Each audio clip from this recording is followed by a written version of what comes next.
you think about like the medieval times, back in the day, in the medieval times, there was like, they had the big city, and the protection of the city was the wall, right? The wall, right? The bigger the wall, the more protected the city would be, right? But that did not deter people from wanting to attack the city.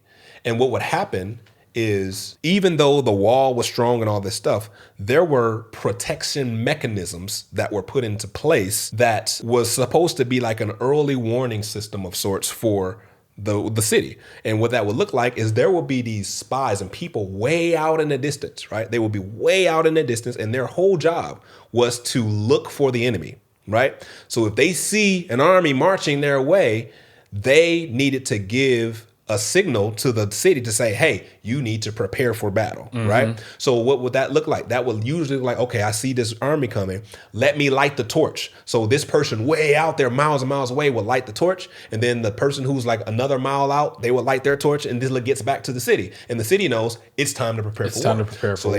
So they pull up the gates, they close the gates, and they get the archers ready, and they get ready for that war.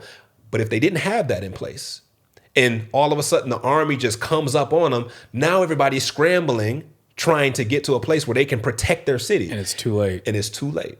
And this is how most of us live our lives. And this is how most of us try to overcome temptation. We go about our lives flippantly, doing everything we want to do. And then when we get to a point where we see a picture online or somebody says something that, triggers a memory in our mind, all of a sudden we can't fight because we haven't prepared for it. We act as though we don't have to fight, but if you prepare for it, all of a sudden it changes everything. That's so good.